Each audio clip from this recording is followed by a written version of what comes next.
I use empathetic skills in my job by understanding what kind of, where the student is coming from. We have a lot of kids here that come from maybe difficult homes, and so I'm a foster parent, so I have a lot of training in trauma-informed care.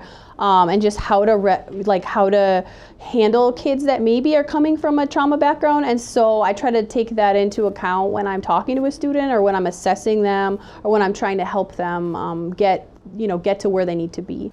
How did you come about nursing as a profession?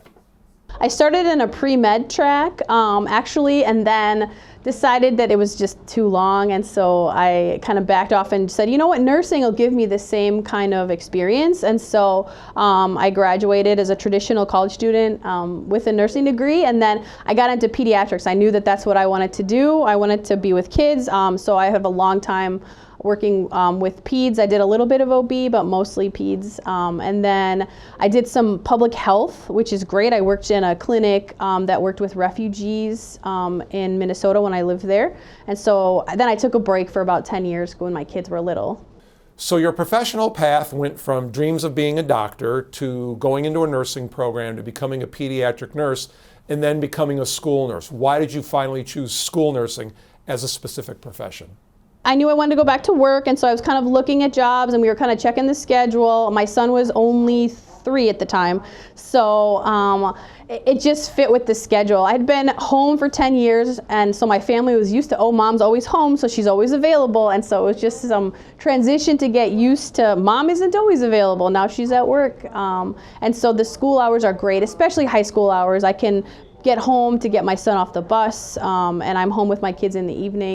You and your husband do at least what is, in my opinion, one of the noblest things a human being can do, and that is opening your home to foster children. How did you and your husband decide that is something that you wanted to do? We've been longtime foster parents. We moved here from Ohio in 2020, and we were foster parents there for 3 years. We had several placements there, and just once your eyes have been opened to the amount of kids that are in the system, you can't be unaware anymore. Share with us, as much as you can share publicly, an odd case, because I know school nurses sometimes see some rather odd things. Yes, actually we just had one on Friday. So it was the end of the day, 7th period.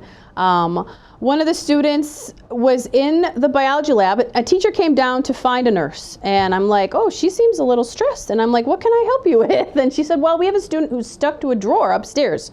And I said, stuck to a drawer? And she said, yes. He put his finger into where a lock should be in the drawer, and it was completely stuck. And I'm like, really stuck? Like, should we just, do you need some soap, or oh, it's very stuck. And so I went upstairs with her, and it was definitely stuck. So we did some tricks. Probably spent 20 minutes trying to wiggle this finger free. This other poor teacher's trying to teach while this student's there. I finally said, you know what? I'm just gonna take the drawer. So I took the drawer and the student, and we came downstairs, and I was searching around for maintenance, and called him on the radio, and he came over. He did some things with some oil, still nothing. So he actually had to get a hacksaw and make a couple little cuts, nowhere near the finger, but just to enlarge the area, and he was freed.